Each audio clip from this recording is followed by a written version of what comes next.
Sky's the limit, baby. BoxingVoice.com. We don't fight for rings and stuff like that. I don't fear anyone. En este deporte no se viene a jugar y no le tengo miedo a nadie.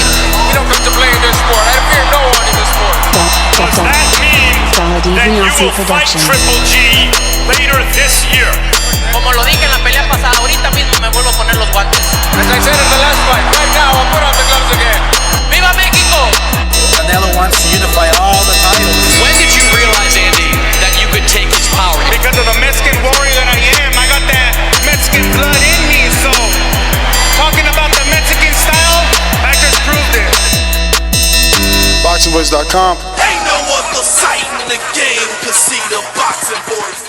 Welcome back, ladies and gentlemen. Welcome back, ladies and gentlemen, to another Sunday edition of the Boxing Voice Radio, hashtag TBV podcast, whatever hashtags are used. Sunday is Crow Day, and damn, it's a lot of freaking crow to be served up. Josh Taylor with the huge win, razor close. So many details. Shakur Stevenson dominates. Erickson Lubin looks back in form. David Benavidez versus Jermall Charlo. A bunch of other stuff to talk about, but these are the main topics. You know the number to call in, 1-425-569-5241. Press 1 one time to voice your opinion right here on the Voice of the People hotline. And don't forget, you can add Nestor Gibbs on Skype to be part of the conversation. We're going to go ahead and jump on out to Indiana to Gross the Boss, and let's get this thing going. DAZN Production.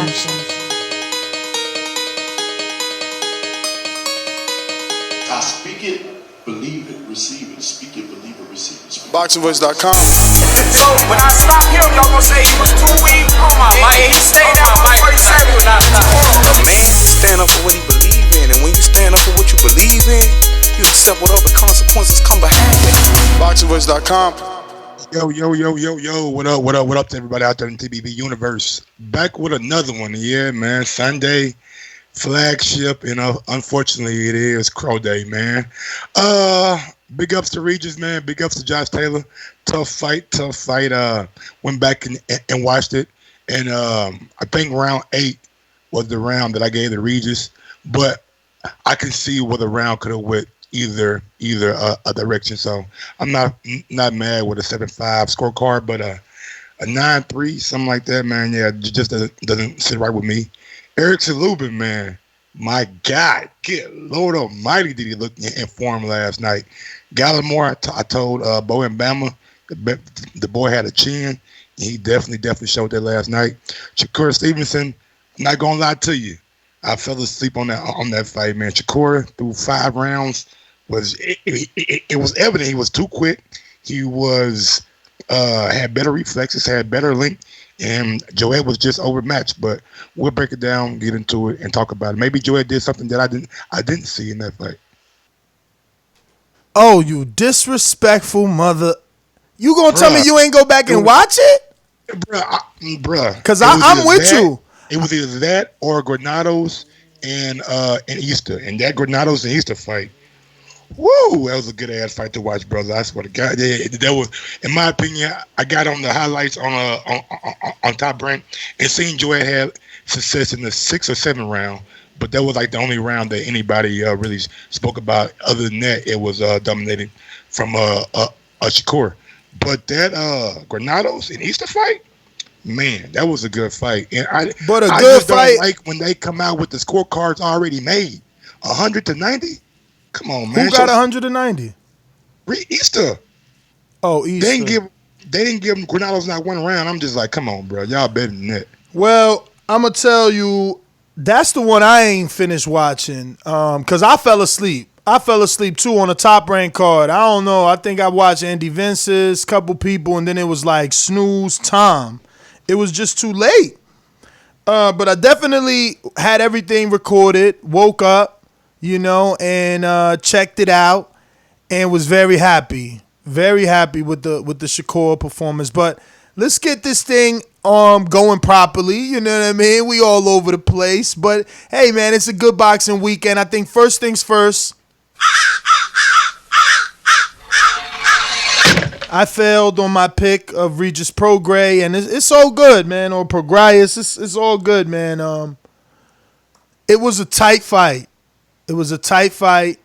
And it's gonna be a learning experience. And Josh Taylor, man, wow, he moves on, and man, they're talking about Crawford, bro. Like they're sizing him up for Crawford. Now, obviously, he's got to get through Ramirez, but that's been the whole thing. Like the theme of last night's Top Rank event was, yo, this guy won, and you know, there's rumors he's gonna call you out. So they're just like setting up the Crawford fight. So Josh Taylor is in a very good situation. I mean, he's got the Jose Ramirez match that is already pretty much signed, sealed, and delivered. I seen Ramirez's promoter talking about putting it on. I know you think Bob Arum, but I mean, you know, Rick, the other guy. He's talking about, you know, maybe ESPN, The Real Deal, or ESPN pay-per-view. Not that that's what he's saying. That's what he's putting in the universe. On his post, he's like, congratulations to Josh Taylor. Maybe now we can do it with the true 140-pound champ, Jose Ramirez, on ESPN or ESPN pay-per-view. And, man, Josh Taylor, as the title suggests, he bullied the bully. I could not believe that for those, the championship rounds too, because for me, my scorecard, I scored it live. Round 1 to Taylor, 2 to Prograis, 3 Prograis, 4 Prograis, 5 Prograis, 6 Taylor, 7 Taylor, 8 Taylor, 9 Taylor, 10 Taylor, 11 Prograis, 12 Prograis.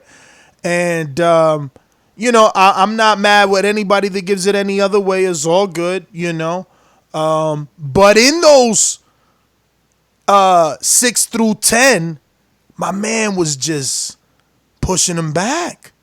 He was pushing him back, and he was being a bully, and he was, I thought that Josh Taylor was going to be this boxer, and man, he just was a little bit of everything. He evolved into what he needed to be for the win, and credit to Bo and Bama, credit to Bruce in Pittsburgh.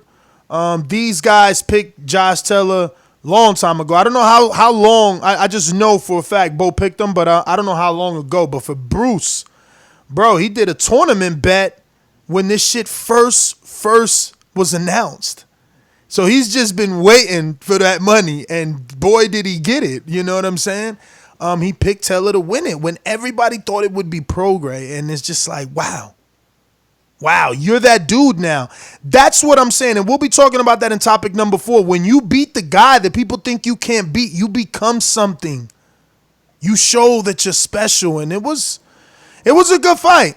It was a good fight. It's even crazy that he fought such a good fight that Regis' energy ain't even the same. On his own post, he's like, I want the rematch, but he ain't talking about immediate. You know what I'm saying? So it's like, wow, Josh did some shit. That's some grown man shit he did, man. It's gonna be interesting to see that fight with Ramirez.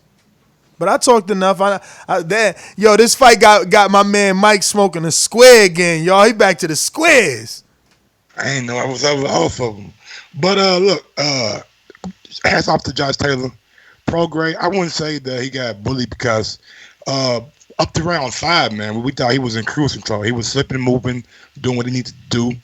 Fighting his kind of fight had Josh Taylor body red, and I thought Josh Taylor was slowing down. You know what I'm saying? Josh came back with a second win that really, really propelled him from like round 6 to round 10. But I gave round 11 and 12 to Regis Prograis. So I can't be mad with a 7-5 scorecard. But one thing that I did see in that fight from Josh Taylor was he took Regis' best shot. He took a couple of those left hooks to the head and just kept on coming forward, you know what I'm saying? So he definitely has a good chin, and Regis definitely took some of Josh Taylor's best shots. And to say Regis' energy kind of changed, I wouldn't say all that. I think he's being humble and doing the right thing and not raining on somebody's parade, you know what I'm saying? Like him and Josh Taylor had a war, and the amount of respect that was showed after the fight, I was not expecting. Both guys posted the same picture to their IG, and I think right now Regis is just trying to regroup and not trying to rain on the guy Prograis, but I definitely think he wants that rematch. Can I just jump in? I know I had a long time, so you might want to, if you want to just flow and then we come back to his post, it's all good. All right, so you don't mind. So he says, you're one hell of a fighter. Can't wait to see what's next for you. And maybe a rematch later down the line. So I don't know what you're saying. I mean, I'm definitely right in saying energy's different. You went hold on, let me just explain. You went from saying the dude ain't on your level and that you would beat him to now saying you don't want the immediate rematch. You maybe, you use the word maybe. You maybe want it down the line. And look, it's not to rain on that, and I don't want to make it look like, but that is what it is. It's black and white. Yeah, but like I know he said that he wasn't on his level, but like what fighter is gonna say a guy's gonna be equal with them? They're gonna like match him tat for tat in a fight. I mean, it's trash talk. It's build up. I mean, Shakur said that about Joet. What the day he was a good fighter? He said he's a great fighter and he's gonna be a future champion. After the fight? Absolutely. Okay. And before. He said it after the fight. He said, I always told y'all he was a good fighter. It's just sometimes the other person on the other side is not on your level. Yeah, but he never said that Joet wasn't. I mean, was on this level. He said Joet was a good fighter, and Regis said that Josh Taylor was a good fighter. He knew that he would be fighting Josh Taylor in the finals. They've been talking and IGing each other. I'm just saying, Mike, you and I scored it live, a draw. So the man that got the draw in our eyes should have been asking for the immediate rematch. Is all I'm saying. You want to paint it a different way? Cool, man. Like, I understand how you do. You gotta think. Does Josh Taylor want an immediate rematch, or does he want to go for even more reason for Regis to say he wanted, knowing he can't get it? So he'll still get exactly what his post says, maybe down the line. But you say to your fans think you still want it at least. You can't get it. We all know Josh got bigger things to do. We all know, but at least keep the same energy is all I'm saying. But it's all good. Look, energy is definitely the same. It's just like a painting. People can see the same painting, but get a different picture. You know what I'm saying? It would just have a different perspective on the post. But back to the fight, man. Big ups to Josh Taylor. I mean, Webster's dictionary gives us a clear definition of the word maybe. When maybe is a doubtful word. Okay, but that when there's doubt, you're taking one word out of a whole post, and maybe a rematch down the line. Who's to say that they're going to fight again? But if you're Regis, he probably has it in his mind that he wants to fight again. He can't speak for Josh Taylor and what Josh Taylor team going to do. But you ain't supposed to speak for them. You're supposed to speak for yourself. By saying, you see my man Marcus Brown. Look at that prime example. Marcus Brown out here like, yo, I want the rematch. Why you ducking me, John? Yo, give me my rematch, John Pascal. And what Pascal do? He fighting Badu Jack. And what Marcus Brown doing? Saying he ducking him. That's all I'm saying. Keep the same energy. But it's all good. I apologize. I messed up your whole synopsis. Again, like Marcus can say that, but it takes Pascal to give him to him. You know what I'm saying? Like, who says that Pascal wants to fight him? Same thing. And that's my point. And that's my point. For Regis and the Regis fans, keep the same energy. Say you want the rematch immediately. You want all the smoke. Knowing you can't get it. We all know he got bigger shit to do. But you see, I'm a Marcus Brown fan because guess what? Marcus Brown took his licks and he like, yo, I want it back. And I'm like, yeah, he want it back. Not maybe. If you're saying something that you know you can't get, then you're perpetrating a fraud. Oh, yeah? So he knew he couldn't get Broner, but he was asking for him. He was perpetrating a fraud then? Oh, so he can't get a fight with Broner at all. That's my answer. Okay, all right, I guess. But okay, back to the Josh Taylor, man. Big ups to you. Excited to see you and Jose Ramirez. Hopefully y'all can get that fight going. And big ups to Jose Ramirez manager Rick. He gave Regis some props on that post. Normally it's a little bit back and forth between those two. So I'm glad to see that he was a good guy. He took the high road. He took the high, because I read through that shit waiting. I was waiting for that sentence to be like, and all that shit you talk like you was gonna be the man.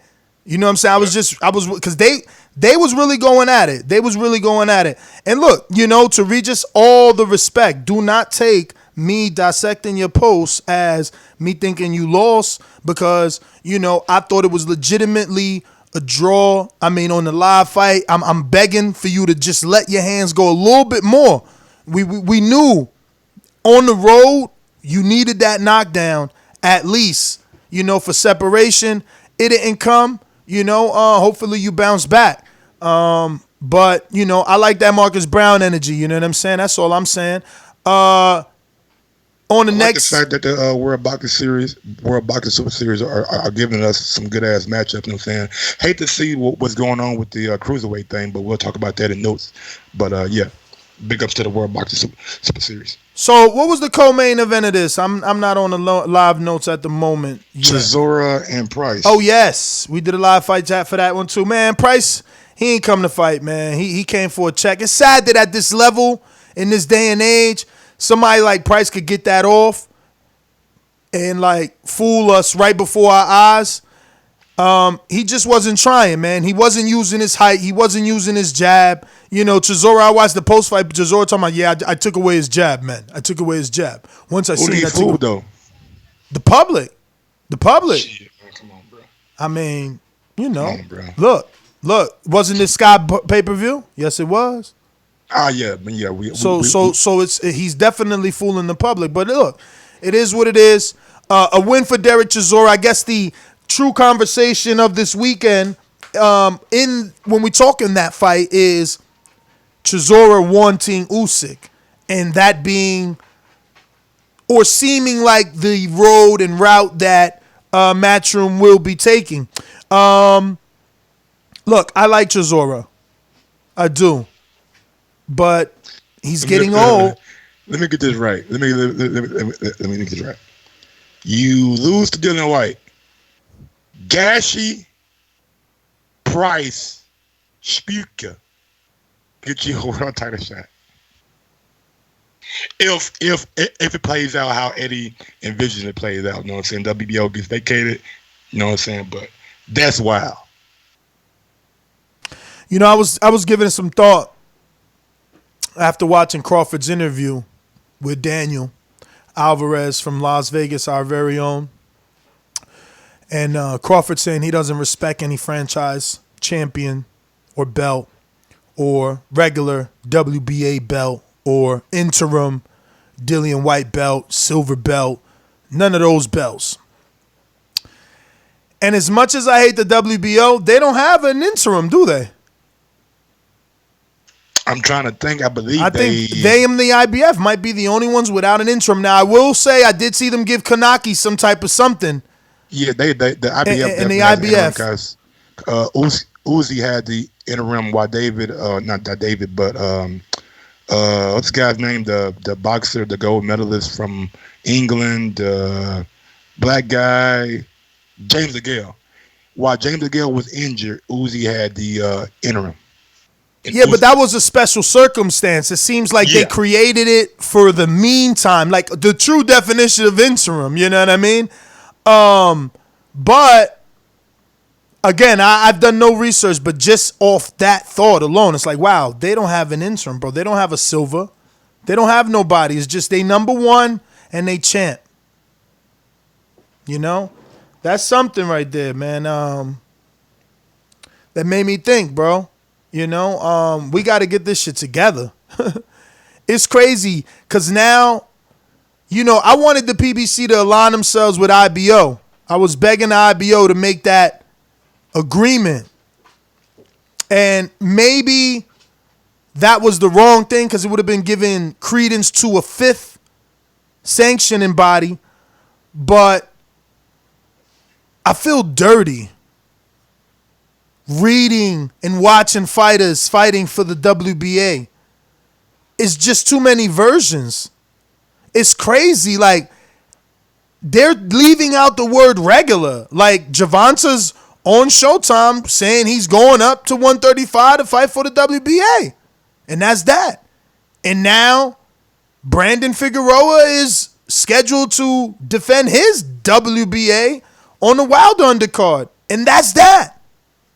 And Lomachenko's going to fight the Richard Comey Lopez winner, and the world are going to call him undisputed. And that's that. And it's crazy to me. It is, man. Shit, bro. Like, something really, needs to be done.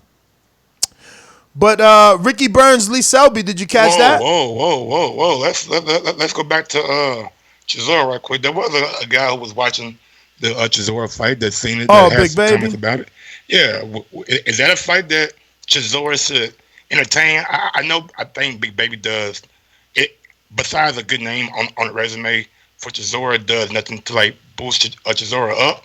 But is it a fight that is worth like entertaining? They're going to have to pay Chisora because it's exactly what you just said. It's unnecessary. His route is already pointed towards Usyk. Why take a speed bump in Big Baby? Now, would I love the fight? Yeah. I've been wanted this dude to fight an American. You know, he like you said, Sanad Gashi, Arthur Spielka, now David Price. Like, who the fuck is Gashi? Spielka is already punch drunk, and Price has always been chinny. Like, but this is what you got when you got a good promoter, man. They bring you back. They bring you back, man. You know, fuck, they giving Corolla a farewell fight. He about to sell out a stadium on a farewell fight. Like, bruh, man, Eddie knows how to milk him over there, man. Those dudes, you know, they don't need guidance, man. They got Eddie for that. They follow him to the end. But look, I know it's for the love of the sport. About Chisora Parker in an interview that I was watching too. He's hopefully trying to make that fight for like February. So hopefully they can get that back on. That's a fight that we all wanted to see until Parker had the unfortunate spider bite. Yeah, I mean, you know, it's just crazy to me how Chisora is like in big name fights in 2019 going into 20. Like, we still talking about Parker, former world champ, with Chisora. Man, says something for a guy who stays active and stays winning it, even though he don't win the big fights. You know what I'm saying? He beats everybody else. It's television, though. You know, you keep the guy in the eyes of the people, and you know, he's easy to remember. But and he blood and guts, so he's not really beating anybody of note. You know, he's not beating anybody in the top 10. Like, these guys, and if they are the top 10, they're the bottom of the top 10, you know. But still in all, it was a really good performance by him, you know. He turned up. He did what he had to do in terms of to the body, and he got the win. He got a really weird stoppage. I'm ready to go to Lee Selby and Ricky Burns. Ricky Burns, like, turned back the clock yesterday. Yeah, Burns looking good. Yeah, he was out there looking all right, man. 36, 37-year-old. Burns got away with a lot of behind-the-head shots, though, with no warning, bro. Referees over there definitely need those WBC seminars, man. Damn. Just a lot of shit. They had to get they didn't get those fights under control in enough time. But Selby, you know, always a step ahead of Ricky Burns, able to thoroughly out-jab him and outwit him and outbox him. You know, but I seen more from Burns. I'm not calling for a retirement. Like, I seen life in him. You know, I'm not going to say he needs to hang it up. I think that he just fought the wrong style matchup. Like, Selby has wheels. But Selby, I don't know what he's going to do. I mean, this dude's got zero power, bro. And, 35 is a pretty, I don't know, I guess the only big puncher there is Javante, really. And I guess Haney now. Teofimo and Comey. Yes, sir. I'm finna say, got some dudes down there that they can give you like a legit challenge. You know what I'm saying? At least Selby, I watched the fight, but it was like whoever wins. I thought Burns did do good. I thought he caught my eye a little bit more than Selby, but Selby was just like you said. He was quicker. Burns wasn't coming off the ring. He was following Lee Selby a lot, and he was just getting outboxed by the better boxer and the better conditioned athlete. But Burns did impress me. I wouldn't say that Burns needs to hang it up or anything like that. It's probably still some good fights over on the domestic scene that is good for him. But yeah, man, Lee Selby got the good victory last night, and I don't know where Lee Selby goes from here. To be honest with you, he does not exhibit a lot of power. Never really has. Not even at 130. You know what I'm saying? Or 126. You know what I'm saying? So never been like that kind of knockout kind of guy. So it's just like, can he really compete with the guys at 135? I'm talking about like the upper echelon, like the Luke Campbells. Is a Luke Campbell versus Lee Selby matchup on the horizon for Luke Campbell? That'd be a good bounce back win for Luke Campbell. I think Luke Campbell probably would thoroughly beat up Lee Selby. I don't know where Lee Selby goes, but I'm guessing it's going to be something along that domestic route where Luke Campbell maybe. I don't think it's Luke Campbell though, because they mentioning Luke Campbell for Haney. Yeah, but does Campbell want to take a like you said, a loss in another title fight, or does he want to tune up real quick and go into a fight with Haney? Nah, I think when you're Campbell and you've already got 2-3 losses on your record, you've already got 1 or 2 opportunities at a world title. Yeah, you jump at this like Josecito does. You know, like when Josecito gets offered a title shot, he jumps at it. You have to when you're the B side. It would be unwise of Campbell not to. Haney could easily go another route. Remember, the rankings haven't been updated. I mean, I can actually see if I can send it to myself and see where they have Gervonta at. But before the update of the WBC rankings, Gervonta is in number 3 without a fight. So, oh wow, that's big. Yeah, so imagine he might already be number 1 because, you know, or maybe not. Maybe he didn't move because he had no representation, you know. But 3 is close. 3 is close, very close. The issue is now what? So Gervonta gets the WBA versus Yoroki's Gamboa, and we have a regular title unification, regular WBC with Devin Haney, regular WBA with Gervonta. Like, are we going to have multiple unified champions now? So can, like, Loma and someone else. Oh, yeah, so Loma will be undisputed in that division, but then Haney, Gervonta winner will be unified in that division? Like, it's a little weird to me. Yeah, but you got to remember, too, like, once Gervonta going to win that title against Gamboa, he probably going to get dropped out of the other rankings because he's going to be considered a champion now. Very true. But, again, now that he's got a title and Haney got a title, even though they're both regular, do they unify regular champs? I think Haney probably move up before him and Gervonta even think about fighting each other. I don't think that's a fight that'll get made. Brother, Haney just got made champion. Gervonta's going to fight on December 28th and become some version of a champion. And you think they won't fight at 135?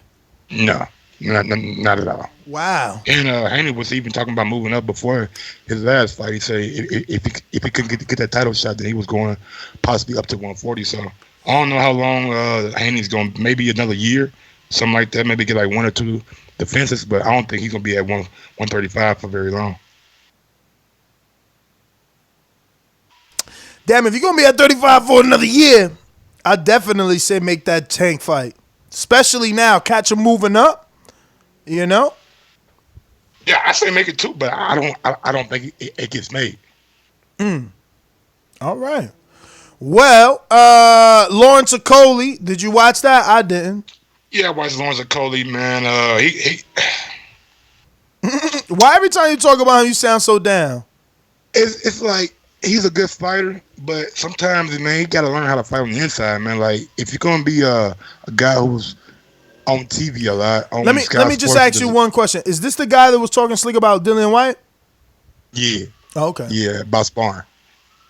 So if you're going to do all like be on TV and be in the public eye, like, man, you're going to have to start getting a more friendly style.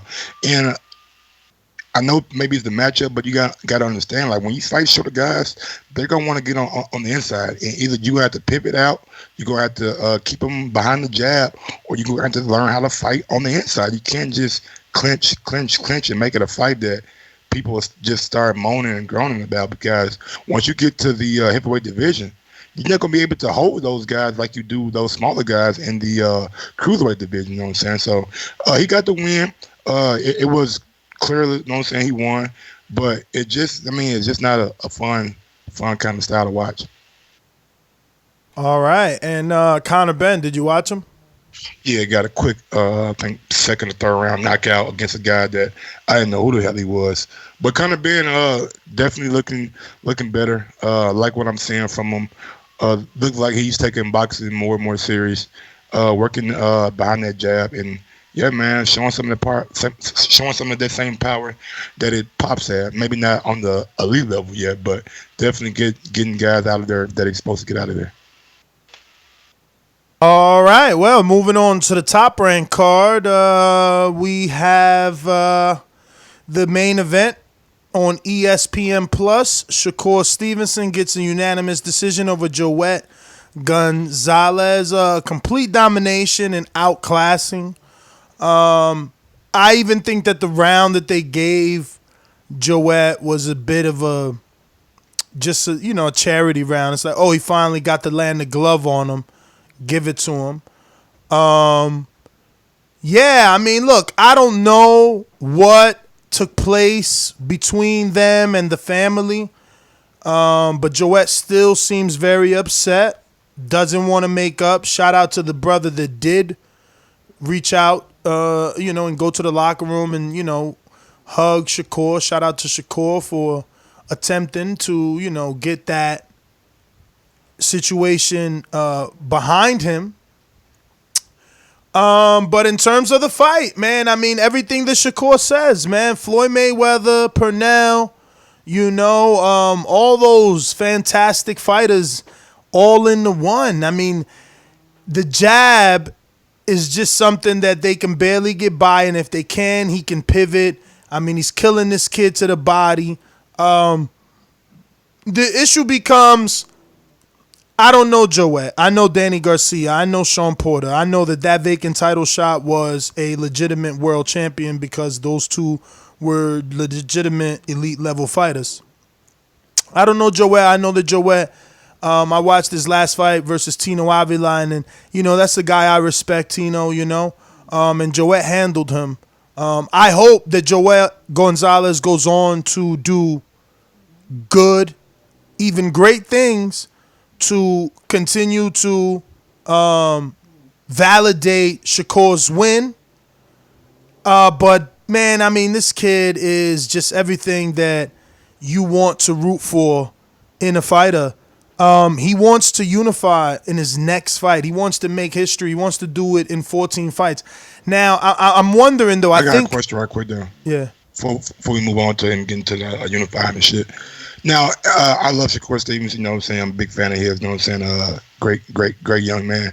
But am I being a little bit too critical, too pessimistic by saying that when you're in the ring with a guy like that and it's evident that he's not supposed to be on your level, and I say this a lot, every guy's not made to get knocked out. But wouldn't you like to see him push the pedal a little bit more? Not because it wasn't that he couldn't have pushed the pedal anymore. Like, if you've seen, Joet obviously had a great chin, and Shakur obviously was going to the body. That was just a dude that was fighting for his family's honor.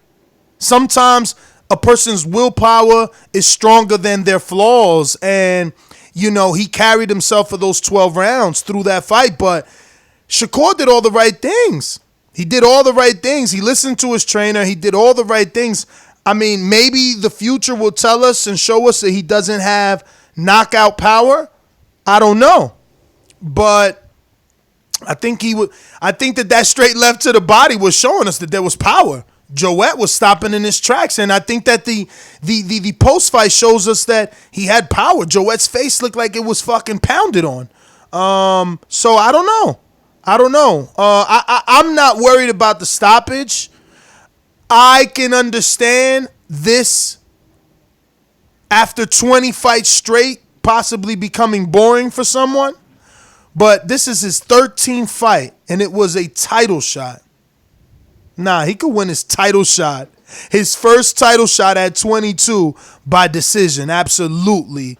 I'm not upset that he didn't step on the gas for any critics and go for a knockout that I just didn't see there. I didn't even see Joet hurt at one point.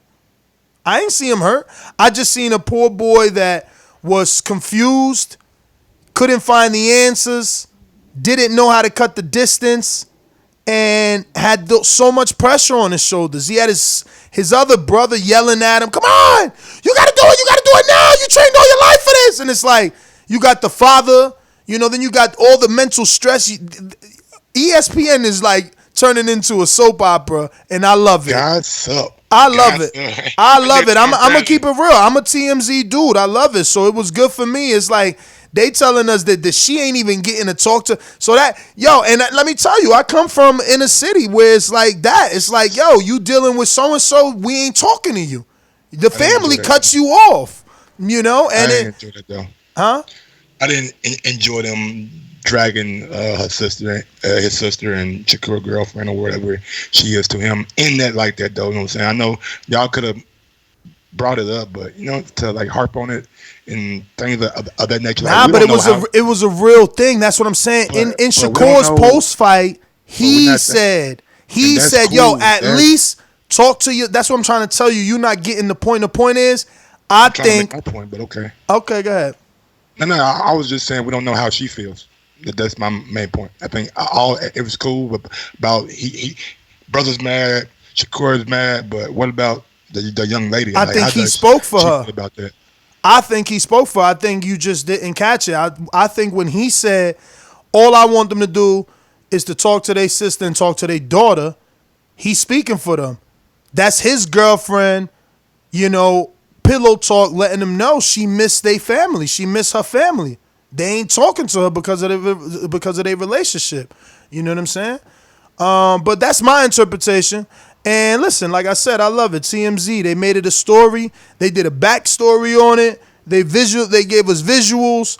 And that's not the first time. They're doing that more and more. They're understanding that people are invested. This is the day and age of reality TV, man. Like, people that you never thought was famous become famous and have a following because, they're giving you more than they're supposed to in terms of, details of their life. But Shakur did a wonderful job, and I'm just want to get back to that point. I was going to say, didn't Loma unify?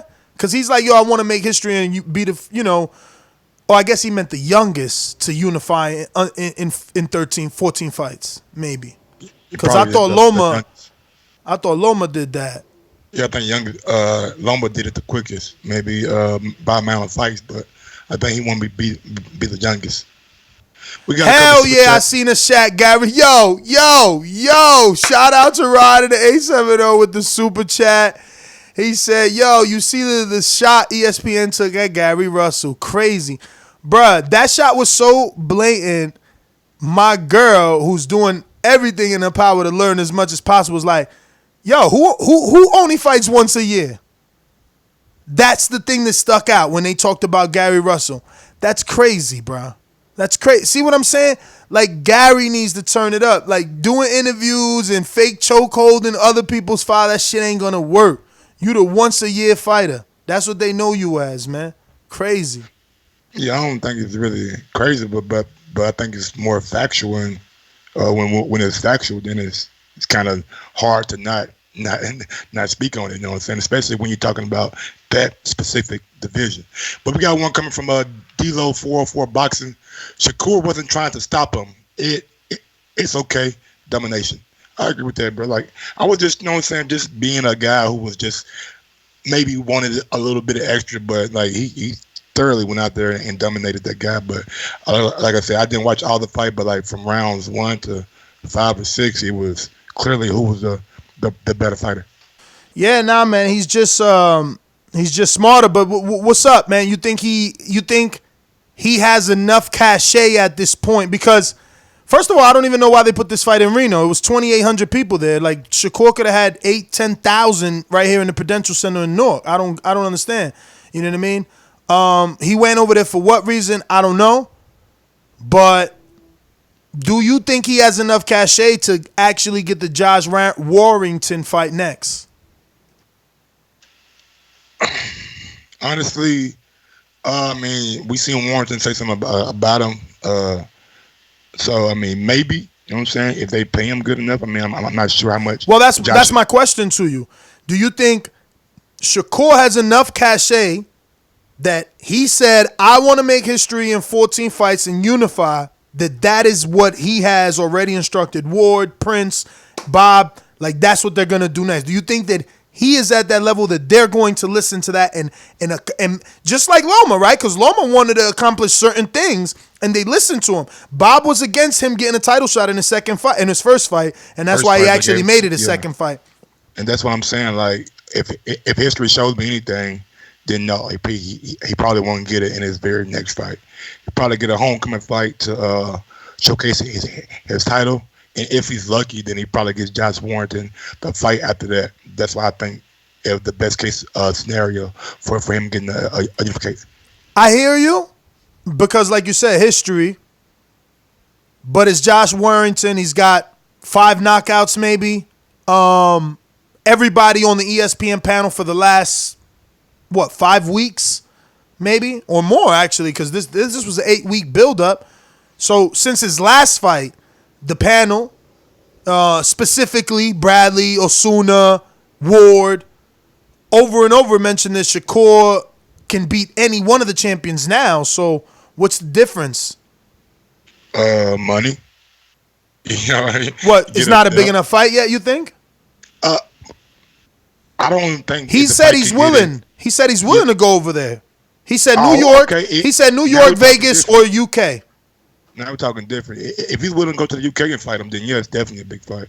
I think the UK, we seen Josh Warrington do some good numbers in the stadium. His last fight, I guess, a guy that shit. But that is Leeds, though. That was in Leeds, right? Yeah, and if they can do consistently do those stadium kind of fights and kind of events, then yeah, they could possibly make it work financially. But does Josh want to take that fight? You know what I'm saying? I think it's more on Josh than it is on Shakur. And I think knowing Bob, most guys gonna get an interim fight before they go to a title shot. Well, not a title shot, but yeah, but that's if you don't want to chase greatness. His hashtag all his career has been chasing greatness. I'm gonna ride with him. I'm gonna hope that they listen to him and they believe in him. I think that there is a unification there to make with Warrington. I think Warrington and MTK Global will be able to get him a nice deal. I think that the relationship that Frank Warren and Top Rank already have will give not only Shakur an opportunity to either go to the UK, but an opportunity for Warrington to debut in the U.S. You know, it's every fighter's dream to fight in the U.S., and if he can get a Las Vegas fight for unification in the U.S., maybe even Warrington will be interested in something like that. And I think it's a good fight.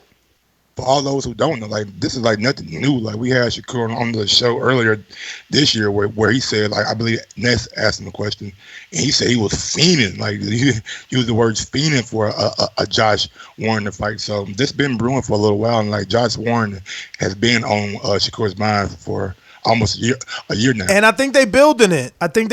Because Warrington was like, I'll give Shakur all he can handle. And then he's like, tell Shakur get a belt and I'll fight him. So now Shakur was like, you said to get a belt. I got a belt. Let's do it. I want to make history. And I think that's what Top Rank will build it as. History. They do that. They built Fury's entire image around the history and of lineage, and they would do it for Shakur the way that they did it for Lomachenko. You know what I mean? And we have seen Gervonta Davis go over and fight one of Frank Warren's fighters, even though it wasn't on the level of this, you know what I'm saying? But definitely was a Frank Warren fighter that he dispatched in a couple rounds. So maybe Frank Warren can lure another big name over to his side of the world. I mean, listen, 2 years ago or 2018, you tell me, Shakur had to go to the UK, I would believe you. But I think enough Eddie Hearn fighters have told us that the money's in the U.S. And I think that ESPN has showed you that even though DAZN is throwing a lot of money, ESPN has huge guns when it comes to their war chests.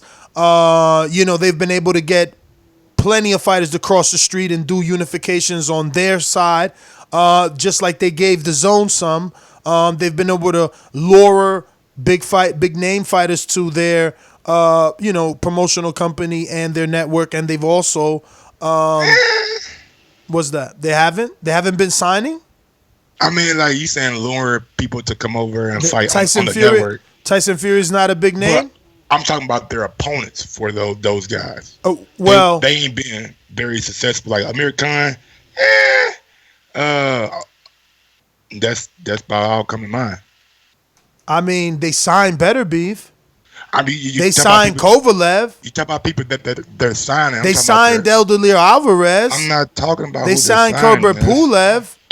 Great. That's what I was talking about. You're changing my argument. I said maybe I misheard your words. I apologize. I thought you said they're luring people to come over and fight on their network, meaning that they were getting their fighters that are already on their network big time fights. I don't know if I said that. I thought I said they lured big names, but maybe I don't know. And I said I misunderstood what you said. My apologies. No, maybe I did say what you said. You know, sometimes you know how it is, bro. I don't fucking know.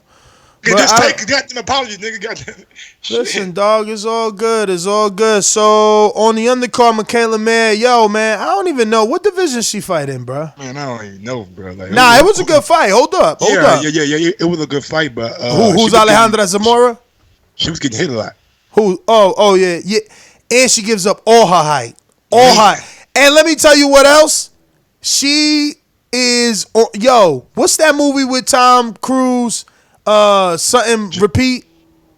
It was fucking live, die, repeat. That's her. Talking about. That's her. She only knows how to do 1, 2, 3, 1, 2, 3, 1, 2, 3, 1, 2, 3, 1, 2, 3, 1, 2. Occasionally, the girl got smart enough. She was catching her in between that one with that uppercut. A lead uppercut. She was catching her, but she ain't had zero power.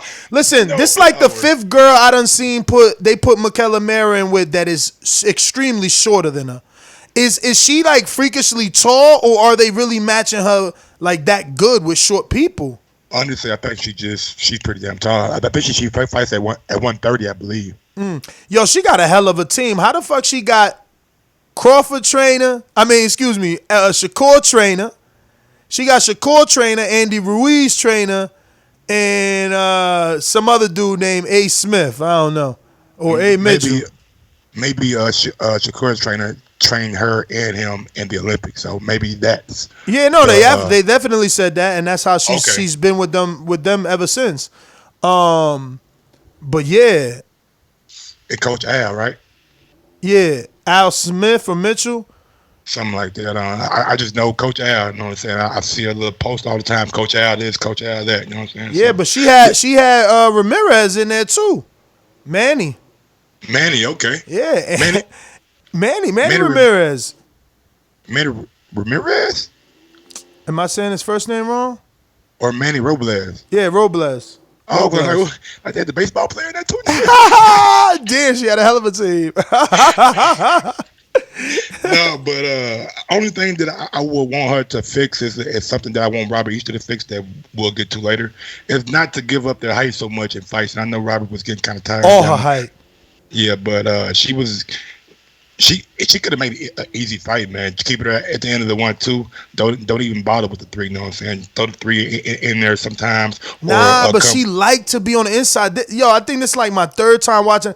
She just liked to bang. I think she spars with a lot of men, and she has learned to fight on the inside to smother the distance and the strength of a man's punches. If you stay on the inside of punches, they don't hit as hard. So that's just become her thing.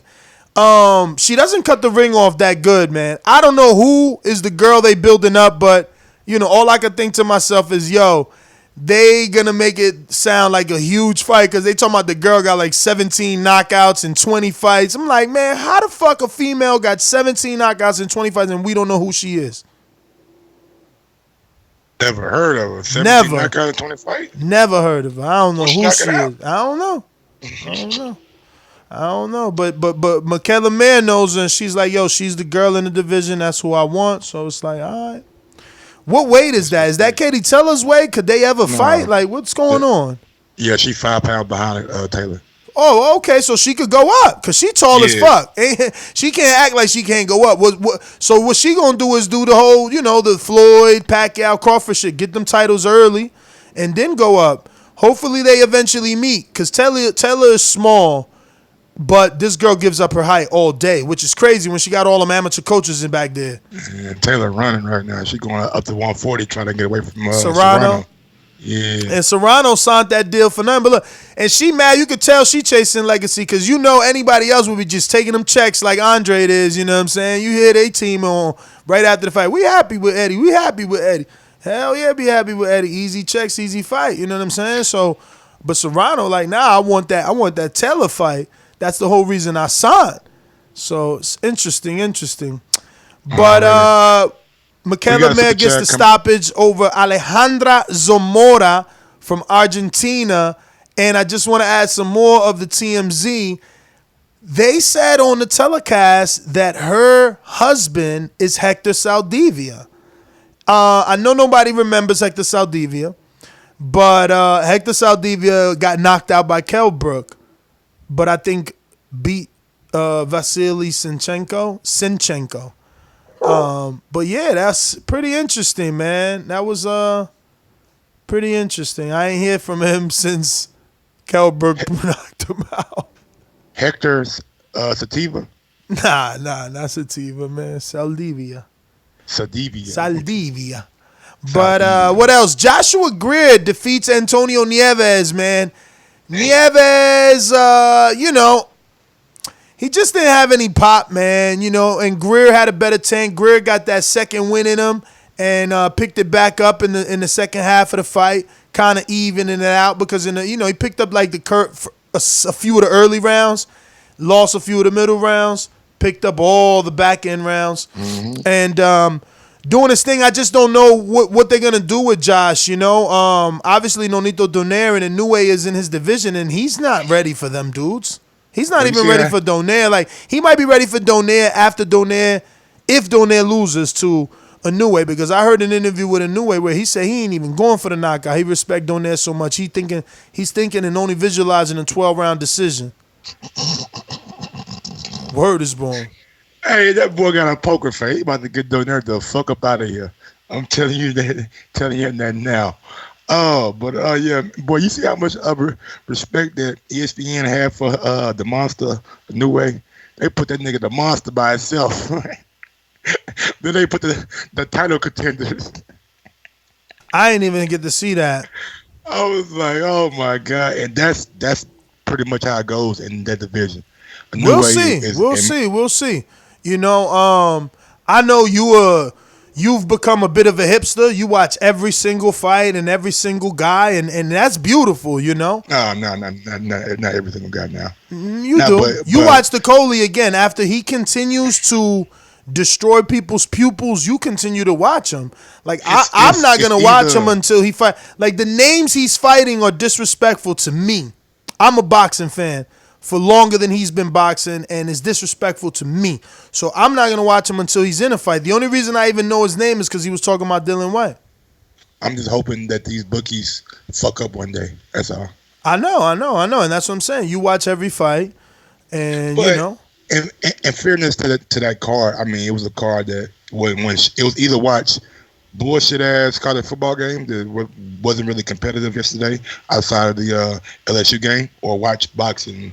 And really, I've tended to like start leaning towards boxing over college this football. Dude is what weight though? 75, 85? Cruiserweight, 200. Look at that. So there's something wrong, man. There's something wrong. They know something we don't know. Like how he doesn't have one name yet.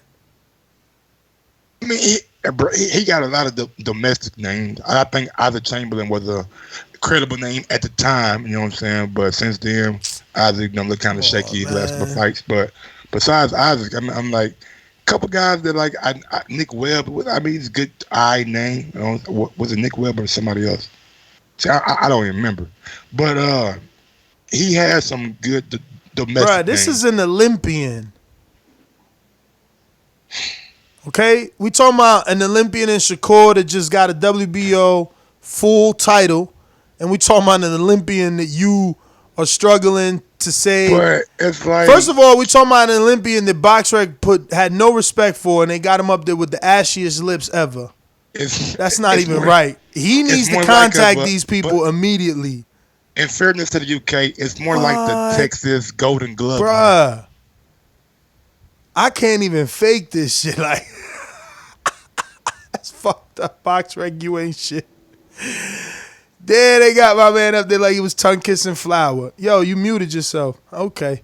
Man, I don't know, man. Oklie, let's see. He's number 4 in the world, so let's see. Let's see. Bro, look, bro. It's like, how he number 4 in the world? He ain't faced nobody yet. Even though he is a Olympian, you got to remember, like, that whatever they got over there is like the size of Texas. So it's like the Texas Golden Glove winner being Olympian. You know what I'm saying? I'm just saying, man. I just want to see him fight somebody I know. Bruh, taking him slow, man. It's evident the nigga Tabiti wasn't slow. He was in there with Dortitos. Shit. Yeah, I see what happened, but he took his chance though. Okay, everybody not that brave. All right. I'm just saying, like, it's evident, like we can see that. Did I tell you I met Ngabu? Mikaela. Yeah, he was over there. Yeah, we was chilling by the beach. Hey, yo, hope he told him, nigga, we've been bigging him up on the show and shit. Hell yeah, I told him all about you, like how you always talk about him and shit. And then I was like, yo, I did not know Martin Bacoli is your brother. He's like, yeah, that's my brother. Get the fuck out of here. I told you that before, but now I know for sure. Yeah, man. I thought you were bullshitting, probably. Nah, that's his brother. I'm like, yo, that's crazy. Yo, they so short. Yo, I swear to God. Yo, Oscar Rivas little as hell. Dillian White better never say nothing to me. Fuck wrong with you? I'm like Neil size compared to Dillian White. If he was that, yo, Oscar Rivas little as hell. Hey, yo. That nigga said Dillian White better not say nothing. Yo. Oh my God, yo. I kept telling my girl, like, yo, that's Oscar Rivas. Look at this. Yo, but we bumped into each other so much at that resort. We had mad fun, man. And he told me. How is English coming along? Or is he like just Spanish? I mean, his English was decent. You heard it on the vlog, but after I went to Spanish and he told me what the translation, because I ain't translate that video. That was shout out to Ignorant Boxing, aka Jemmy, who translated the Mauricio Suleiman. I ain't translate the Rivas one, but Rivas basically said to me like, "Yo, you speak Spanish? I answer anything in Spanish you want, but my English ain't that good." So after that, I just kept it on the Latino tip, so keep them cool and giving me information. So every time I seen him, I would just say what's up to him, talk to him again, and try to get more. And that's how at the end, I found out he got elevated to number 5, which is great for him. What did you fight though? He ain't I was throwing names at him. He ain't leaked that. He said they ain't tell him yet, and yo. Who he with? What you mean? He's fighting on DAZN. He's gonna be fighting on DAZN. He ain't tell me he got a deal, but he said he's fighting on DAZN on the December 7th card. He on the Andy Ruiz card. He was sure to say Andy, not Joshua. He was like, I'm on the Andy card. But fighting on DAZN? Yeah. Listen, man. Yo, people been putting in the comments that hush money, man. Come on, they know they did wrong. Somebody Come on, bro. You ain't gotta spell it out. Bro. Plus, he's an undefeated. What was that fight? Did he lose that? Yeah, he lost that. That's crazy, man. They need to overturn that shit. This is crazy. Or run it back. People talking about 600 days. 600 days on that B sample. 600 days, let's overturn that no contest at least, Because I was telling him, like, damn, you know what I mean? If that fight get overturned, you could possibly be number 1, right? Don't he get Dillian White ranking or some shit if he ended up cheating? I mean, I don't know. Because Dillian number 1. I don't know if he get his ranking. I do know that they'll probably have to order a immediate rematch. Yeah, that would be good. But yeah, he was there trying to get that to happen. That shit ain't happen. You see that? But yeah. Yeah, nah, Eddie pockets a little bit deeper. We got a super chat coming from Eric Cruz. Yes, my guys are back. Support the show that feeds your boxing hunger. Shout out to you, Eric Cruz. Yo, let me tell you a story about Eric over the weekend. Because the context of that super chat is that since we didn't do the show since the last Better Beef Sunday show, he had been listening to our last episode 15 minutes a day so it could break down until we got back. So that's a true listener right there, man. Shout out to Eric, man. Definitely family every time we get together. And you know, he already knows that. We in the chat together every day. But yeah, man, that's cool to know. Let's see. So what else we got, man? Let's speed this up a bit. Bell defeats Frank Del Alba. You know, people are gonna hate on Bell. You know, he's a boxer. You know, it is what it is, man. He got the UD, and he continues to move. Let me just double check this division. I think it's 140. I thought it was Andy Vences, so yeah, I believe it is 140. Andy Vences. Remember Albert Bell? Oh, he was the one that beat the Andy Vences. Yeah, oh. No, that can't be 140. Vences was smaller than that. 135 then. That's the lowest that I see. If them guys any smaller, good grief. They weighed in at 132 yesterday. Oh wow. Mm-hmm. And his fight versus Vences, since it was for that WBC Council Continental American Super Featherweight title, he weighed it at 129. 16-0, 15 KOs. Albert Bell gets the win. Guy. Very tall. I like his boxing style. He does 26 in the world on BoxRec. And the big players in his division are Miguel Burchett, Andre Canseco, Gervonta Davis, well, no longer Davis, Tevin Farmer, Miguel Roman, Joseph Diaz, Francisco Vargas, Jamel Herring, Alberto Machado, people like that, Jason Sosa.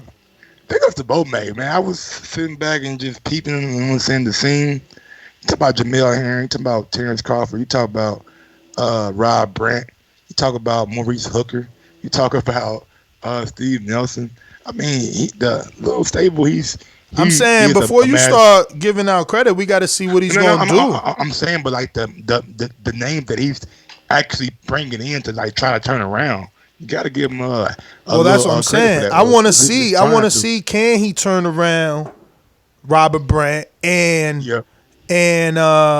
I think Hooker's bigger for me because he shocked me. I'm with him in the fact that I am believing in the Bomac hype. So I want to see can he do it again, because he definitely did it with Herring. Like watching Herring on TV yesterday say like, yeah, you know, everybody thought I couldn't do it. So it's just like, yo, your balls gotta hang a different way after you fucking do something like that. You know what I'm saying? Where again, we gonna talk about it in the fourth topic. When you do something people don't think you can do, you become a little bit special. You get that little like what now, motherfucker? Not only that, they didn't think you left Al Heyman to do it. That rarely ever happens. You know what I'm saying? No, that took balls. That took balls and the fact that he was able to become a champion again without Al is very impressive. But that's all credit to Bomac, because Bomac became his manager, right? And his trainer, no? I believe so. Yeah, manager and his trainer. So, you and know. Also, because I believe he was like, I believe the story that Bomac gave us on the show was like, yeah, I told him he wanted to work with me, but I told him, hold on, let me talk to Todd, because if I can't get him no fights, it ain't no sense. I believe that's what he told us live on the show, but, you know, I'm always paraphrasing. And leave it to CYP, I'm always lying. Last but not least on that card, we got Andy Vences versus the defeats Mark Benavidez. Yeah, man, I watched that, man, but you know, man, I don't know what to say, man. Vences is just that, like he might not have that pop, and it's hard in them lower weight classes when you ain't got that pop because they throw so many punches. he got the win, but like this is a dude that maybe like you were saying, like he should have got the stoppage, not Shakur. Absolutely, I wasn't that impressed by like what I was seeing by Vences, but he got the win, and yeah, I don't know what else to say. All right, well, moving right along to Showtime. Erickson Lubin defeats Nathan Gallimore. Pretty much a shutout. I didn't really see many Gallimore rounds, if any. Great fight for Lubin, right? Because we talk about comebacks of Dereck Chisora earlier, and we always talk a quality of opponent. And I think that they're absolutely right. I'm really loving that television is not lying anymore, Mike. Well, I mean they are. They don't always tell the truth. It's too much social media now, man. It can't. You can lie, but you're gonna get drugged through the social media mud if you do so. Yeah. So it was pretty cool to see them say, like, listen, a fight with Terrell Gausha, he would have gotten less respect, and it's true. Gausha doesn't have the power, and he's not perceived to be on the level of a Lubin. He still can prove that he is in a fight with Lubin, obviously, but he's not perceived amongst the media to be on that level of Lubin. And Gallimore does have some pop, while not traditionally technical. He has some really, really good pop. And this was a good fight. It was a good fight to test Lubin and see where he's at. But, man, he seems so composed. Another kid looking, well, let me not say kid, another guy looking super composed in the ring and doing what he needs to do and, pulling away with the victory. Pulling away with the victory quite easily, in my opinion. Suffering very little to no adversity at all. And it was that one big punch in the third round that knocked him back to the ropes. That was the biggest punch that Gallimore landed, and that was the last one that he landed. I was impressed, by Lubin. He really went out there, and I knew it was. I kind of had a feeling that it was going to go the distance because I seen Gallimore against J-Rock, and I seen what he did against Deloach, so that gave me a little confidence. Damn, man. Yo, what would have parlay Lubin distance and fucking Shakur distance? Because I knew Bruce asked me, I'm like, nah, Shakur's going to distance, bro, because he didn't knock out Pitufo. Yeah, Shakur was actually the book the Betty's, favorite to go the distance. He was plus money to get the knockout, but Lubin was like plus 185 to go the distance, so it wasn't like big money. But I knew that Gallimore had a good chin and had a good poker face. Even though he got hurt a lot of times in that fight, he bounced back and like stayed in a position to where he could be aggressive if he needed to. But at the end of the day, man, Lubin was just too slick. The punches that he was in, the uppercuts, the hooks, the straight lefts. I mean, it was just a nice fight to see. And I'm ready to see Lubin back on that fringe contender kind of level. Maybe this was it, but I'm ready to see him take that next step and get a big fight at 154 and maybe try to compete for another title. I mean, he's like number one in the WBC again, so he's got to take a fight with like a Gausha or something a little bit better. While Harrison and Charlo fight, there's no date. It's gonna happen, right? What? You got dust the old man off. Everybody dusts him off. Who, Trout? Yep. If Gausha don't want it, he just had a draw with Trout. Yeah. Most folks ain't gonna remember that Gausha actually won that fight pretty convincingly. So you dust him off. You say, oh, he had a draw last time, and he's the one that beat lost to Hurd. And only Hurd was the only guy to like stop him, right? To stop who? Trout? Yeah, like Jermall didn't stop him. Jamil didn't stop him. Yeah, I think so. I don't even think Hurd stopped him though, bro. Oh yeah, Hurd stopped him, but Hurd retired him on the stool. Okay. You know what I'm saying? So yeah. But man. So that's a good barometer kind of fight. That kind of propels you. But Trout ain't fought since the Gausha fight, bro. That's fucking May, man. We already in 5 months ago, man. He need to get a fight. I mean, You know, but he was stopped one time, like you said. Yeah, at this point in time, he's an opponent. Like he's the guy that you get. You know what I'm saying? When you need a in between victory. You know what I'm saying? I mean, and that's no disrespect to Trout. I just think his better days are behind him now, and he's not the top of the 154 no longer, in my opinion. I mean, he's definitely 18 on box track. So, I mean, Lubin is 13. We seen Sergio Garcia versus a domestic level European fighter, and he got the win, upset win too. Maybe Lubin can fight someone like that. I would rather him. You know, I don't know at this point, like at this stage, what is Trout giving him other than a name? And I know you need names. That's how Canelo was built. But I don't know. Yo, listen, they brought Jesse up to 54. I won't say my PBC, like crystal ball tells me that he'll probably get the Castano fight if he don't get the fight with Trout. You know what I'm saying? That puts that Castano fight does nothing for him, bro. Castano's in the fight anyway, like in a couple of days with Omatoso. Oh yeah, see, and that's even better. You know what I'm saying? That winner fights Lubin. Not me. Yeah, really. I mean, I would rather him fight Jesse Vargas. Jesse Vargas already had one fight at 54. You know, he's a bigger name. He's a bigger name. Is a little bit less threat. He wasn't a puncher at 47. That's know what I'm saying, like. Does that do it for like? Well, I mean, are we matchmaking or what are we looking for here? Are we looking for the most competitive? Because then let's put him in with Kell Brook. Does that? Nah, Kell Brook not going to be competitive.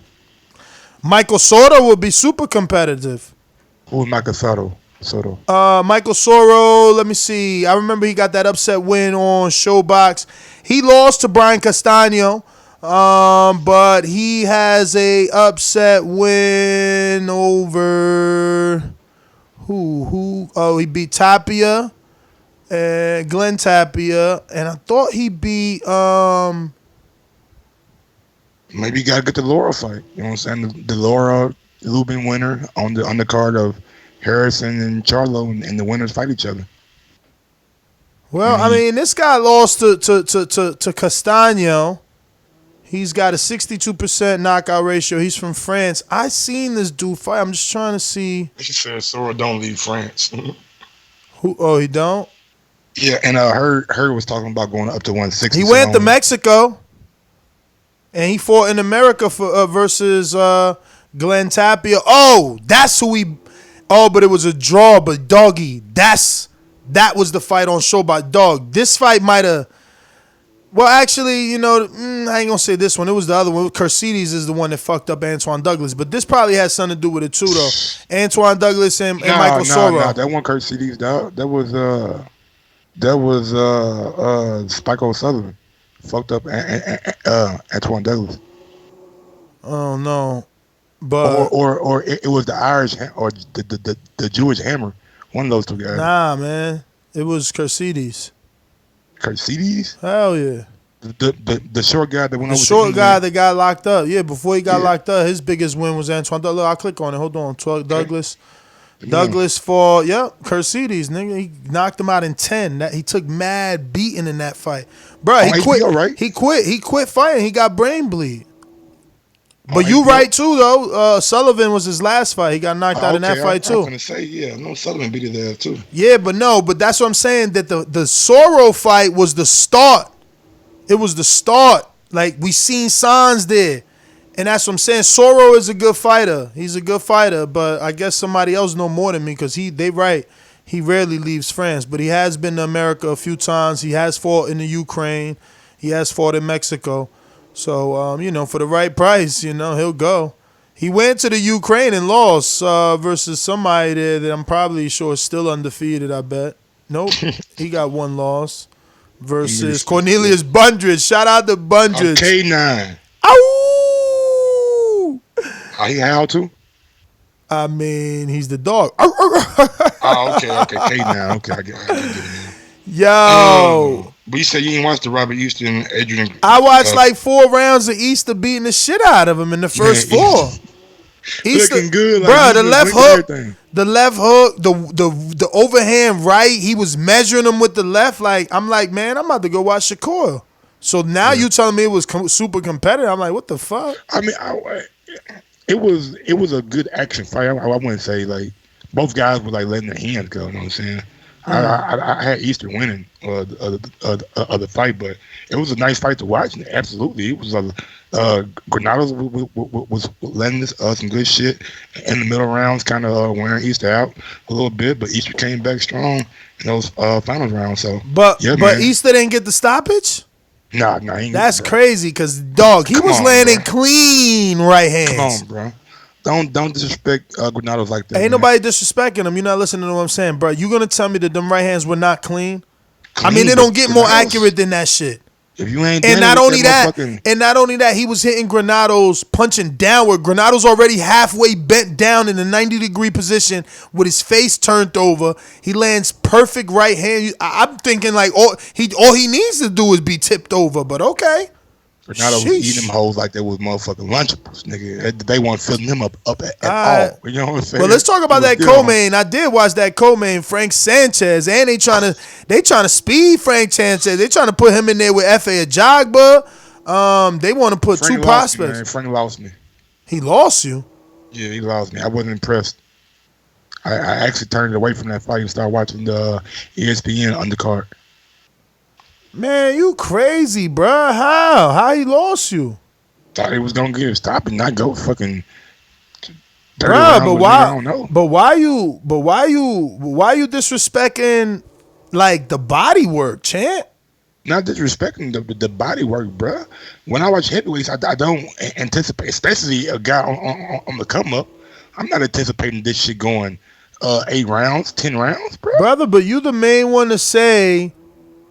Not everybody gets knocked out, bro. And let me tell you, let's talk about the fight a little bit more because Jack Mulalawi was actually, a basketball player. I thought you would have at least more respect for him. You didn't even do that. He was a basketball player, and he did a good account of himself, I think. I think he did a good account of himself. I think that the commentator, shout out to Paulie, I think they had it spot on. The problem was he was reacting instead of being a dude that causes the action.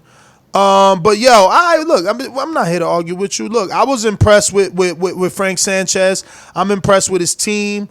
Talking about throw him in there with a Jogba or another top 10 like heavyweight. I was impressed with the combination body work. Yeah, I'm ready to see him again. I was impressed with the stepping in for Efe Ajagba on 8 days' notice. Yeah. I'm definitely impressed with all that. He's number 65 in the world, ranked number 2 in Cuba. Obviously, Luis Ortiz must be the first Cuban heavyweight, the number 1 Cuban heavyweight. He's coming in around 223. He's got broad shoulders, and he's got a damn good tank. Let's keep it real. Like, Cubans don't usually attack. My man was an attacker, and he wasn't conservative at all with the punches. He was looking for the knockout. It just wasn't there. He went down to the body, and my man still wouldn't go down. Like, he was hitting him with some shit. I like it, man. Let me see. 65 in the world. Let me see where he's at with everybody else. We got Tyrone Spong right there at 70. Ustinov at 68. Oh, my God. How is Oliver McCall still ranked? When the last time this nigga fought, man? I'm clicking this shit. I can't take it. He actually fought in 2019. That's why. How the hell is he still fighting, bro? My man is like 54 years old, bro. This is crazy. Who was getting this dude? He fought in Mexico. Jesus Christ. Lord, watch out for him, man. Damn. Oliver, where was I at? So, Frank is right here at 65.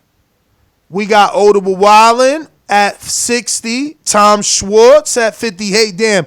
Schwartz loses to Tyson Fury. Only drops 1 position on BoxRec. Crazy. Jermaine Franklin. Nathan Gorman. Alexander Dimitrenko. I don't want to see Dimitrenko or Ustinov. Those are just bowling pins. I want to see Franklin, Schwartz, or Wildin with Sanchez. I don't want to see Amir Mansour. I see him there. I don't want to see him. Let's see this dude, Andrei Rudolenko. What's he been doing? What's up with his life? 4 losses. Last loss was to Ajit Kababel and Alexander Povetkin, and he hasn't fought. He only fought 1 time this year. Nah, don't give him a shot. Get out of here. Get out of here. Get somebody active. But, yeah, I want to see Frank fight somebody like those names I just mentioned, man.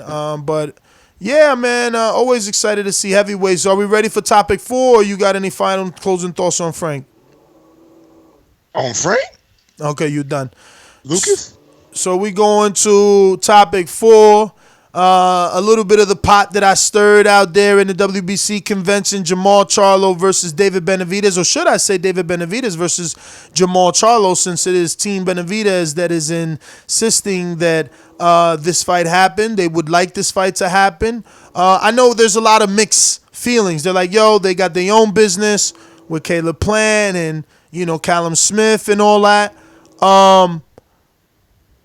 But I like this fight for Charlo.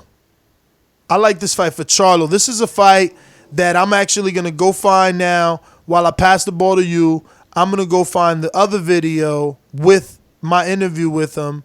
And matter of fact, and I want to show those comments because people don't think he can win. So that's what you need. You need those fights where they don't think you can win so that you win, and that's it. You become special.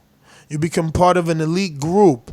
And you have this fandom that, while it's for the now, and it's not guaranteed to be forever, but they believe in you. They believe in you, and eventually they become residual fans. Look at Anthony Joshua. We call them sheep. You call them fans. But let me find this upload here. Mike, any introductory thoughts while I find the comments? Honestly, I'm not gonna lie. I don't like this fight for Jermall Charlo, and the reasons are why. He's gonna be giving up a lot of height to David Benavidez. I don't know. I think Jermall maybe like 6 foot, maybe 6'1" on a good day, depending on what pair of Balenciagas he got on. But I think the fight with David, man, David is a big guy, 6'3", 6'4" ish. Looks like he's gonna be coming in. I know he weighs in like 168, but his last fight he looked like he was like 190, 195. So I don't like this fight for Jermall Charlo. I know it's a damn good fight, but if I was him, I would be looking more on the lines of a Caleb Plant. You know what I'm saying? Maybe. Can I ask you a question and spice this up? So, do you think this fight is more dangerous for Jermall Charlo fighting Benavidez than Canelo fighting Kovalev? The quick answer is yes. The long answer is no. Quick answer being yes is because younger guy, fresher guy, hungrier, got a lot more to fight for in his career. Had already been through a lot of adversity, being stripped of the title, and he just, in my opinion, a more dangerous. Seems like he has a better tank than Kovalev, and goes to the body. And just has a better reach than Kovalev. But on the long answer, we've seen Kovalev do great things at 175. Some people say that he beat Andre Ward that first fight. Ward got the nod, but they ran it back. Was stopped, but bounced back. Avenged the loss to Alida Alvarez. Beat a young, hungry Anthony Yard. Beat John Pascal. Beat Bernard Hopkins. So long answer being that, but I still think possibly it could be a little bit more dangerous for Jermall Charlo than for Canelo. So check the comments. And maybe Canelo is a better fighter than Jermall Charlo too. That's yet to be seen. But we just based off resume on saying who he has fought.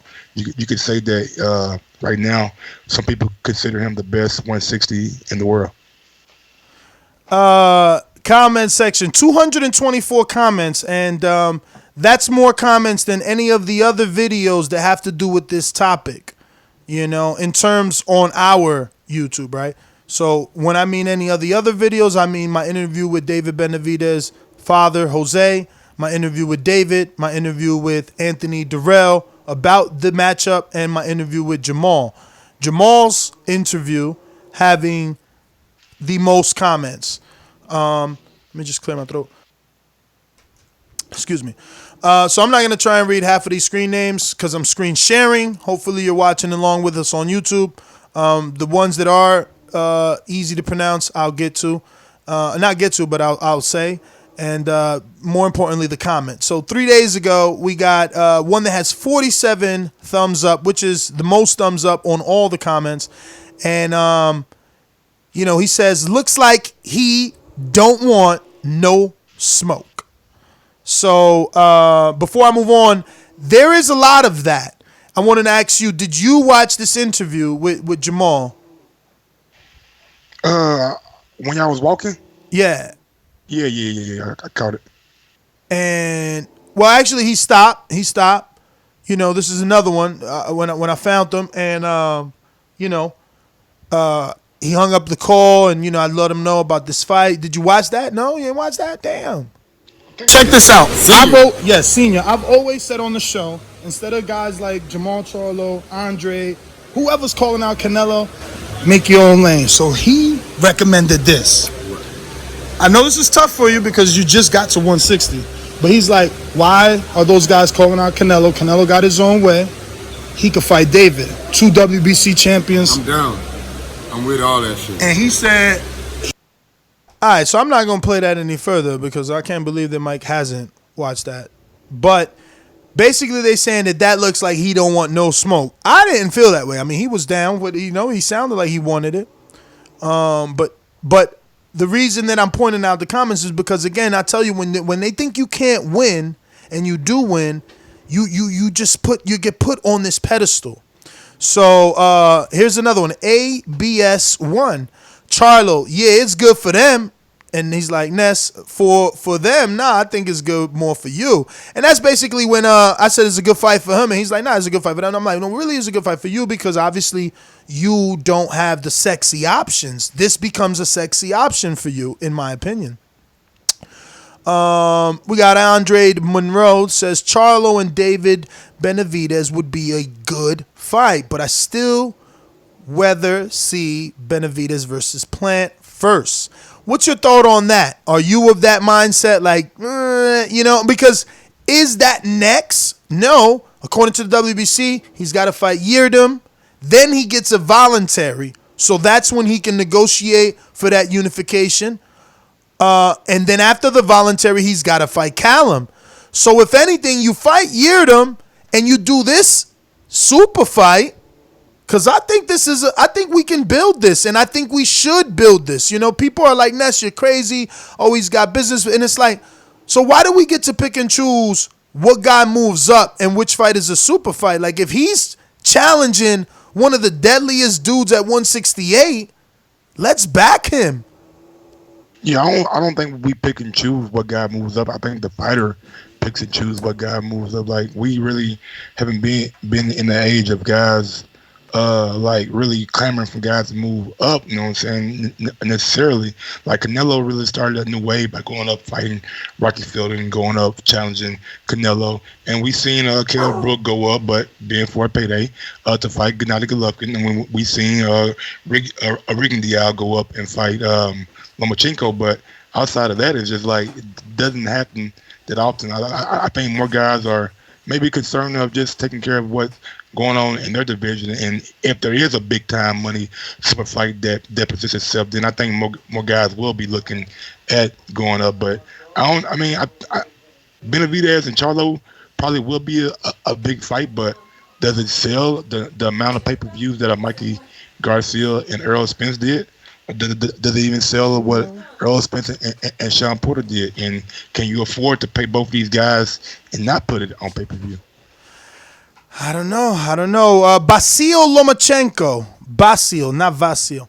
Laughing my ass off. Look at Jarrell in the back like, hold up, Ness, trying to fuck up my rematch money.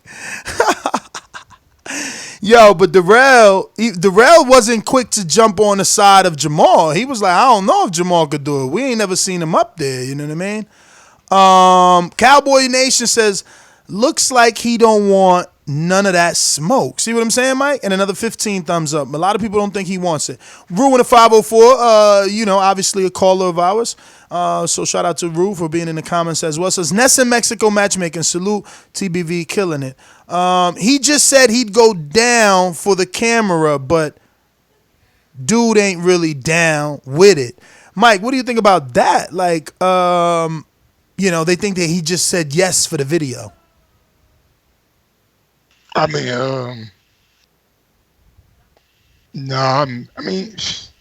I wouldn't say that. You know what I'm saying? Videos live forever, so somebody gonna hold your words to you. You know what I'm saying? So, yeah, man, I don't think he just said yes for the video. We got Danny Martinez. Don't do it, Charlo. You will get absolutely blasted. And these are the type of comments I'm talking about. These are the ones where they don't believe you and you gain that fandom. What we got here? Once again, PBC keeping everything in-house. We don't want it, never asked for it. What happened to that one fight deal? Shaking my head. Andre, step on the gas. Become undisputed at 160. Nobody wanted. Greg Williams. David would ruin Charlo's night for sure. Someone called it a tune-up for Charlo. If you really down, make sure you don't lose your pen when the contract hits your mailbox. Laughing out loud emoji. Another one says, Nestor, you're a pretty good instigator matchmaker. Stop calling Canelo, make your own path. That's the way to go. So that's another person edging him to take it. Someone else doesn't believe it. He doesn't really want them problems. But someone else thinking that would be a tough fight for Charlo. And someone else says, I respect it if he does it. Hopefully Charlo stays with the same energy, they say. Not a good fight for him. Stop gassing him up. Nestor putting the fire to Charlo's feet. He doesn't like that heat. He don't want no smoke with Benavidez. I see you playing matchmaking, Ness. Laugh out loud. Finally, someone with a name. They talking about Charlo. Finally, if he fights Benavidez, he will have someone with a name. Here goes another one. He don't want that fight. You can tell. But here goes another one. Yes, I love it. I want this fight more than so many fights. Let's go. Someone else doubting him. Looks like he doesn't want it with 3 laughing out loud emojis with the tears. David Hyde says, I've watched each video with David Benavidez's dad where he did actually say Charlo's name and maybe you cut it out, but I didn't hear it. Sounds like you're just making things up. Okay. He don't want that work, another one says. Sounds like a plan. Why putting Charlo on the spot like that, man? Didn't you see the fear in his eyes as soon as you brought up David Benavidez? You see what I'm saying? Like, where are they seeing this? And if this is what they're thinking, this might be the fight. Because, again, it's like Mikey. We didn't think he can do it, so the fight got big. Just saying. I'm not going to read every single comment. I'm just trying to make a case for it. It gives Charlo an avenue.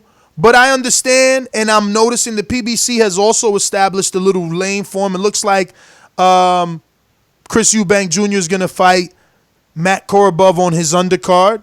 And hopefully that means that he can fight Charlo. You know, how positive are you in that fight being made? Eubank. No, I hear you, but do you think they'll make it, though? I'm saying, but I'm so ecstatic about the Korobov fight. I think the Korobov is tailor-made for Chris Eubank Jr. And yeah, man, hopefully that's the play. I would like to see them try to hopefully maybe get Jermall to come over to the UK and put that in a stadium, maybe not like a big stadium, but maybe about 30 or 40,000 seat kind of stadium, and try to sell it out. You know what I'm saying? So I think it's a damn good fight. I think that's more of a profile raising. You think that's a bigger fight for Charlo than David Benavidez? Not locally, but maybe worldwide, maybe a little bit bigger. but not here in America. I think more people in America know who David Benavidez is than they know Chris Eubank Jr. But I think outside of that, I think Chris Eubank Jr. may be a little bit more popular on the world level than David. But when you say world level, I mean, shouldn't he be known in America if it's the world level, or are you just saying he's more known in the UK?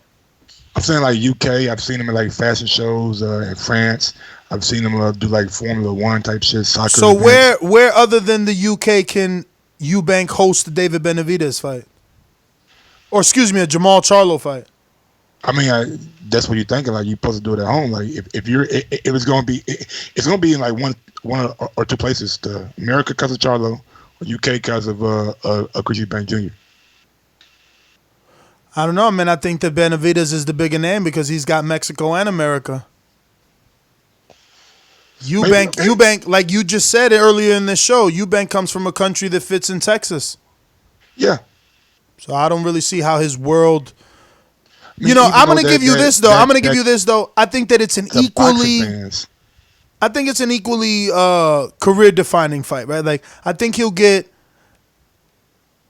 good amount of credit for a Eubank win, but I think that he will be treated like a legend if he beats Benavidez. See, Eubank was already defeated by Billy Joe Saunders a long time ago, and then I think he lost to someone else. So he's already proved that he's not really. He's almost like a better version of Julio Cesar Chavez Jr. He's like not as good as his father, still trying to prove to us that he is. The Jermall Charlo Benavidez fight is a bigger fight without a doubt because Benavidez is a 2-time champion. And the better part this time is that he didn't win a vacant title. He actually won it from the champion in Anthony Dereck, who's been a champion multiple times in that division as well. So, yeah. And again, you got the country. He's Mexican-American. He's got. But you got to realize, though, too, Ness, that fight not going nowhere. Like, both guys are with Al Heyman. All three guys are with Al Heyman, too. And you got a guy, and Chris Eubank, who got a big name, who has a couple losses, who maybe Al Heyman probably favor Jermall Charlo to beat him. But this is my thing. We talking about making your own lane.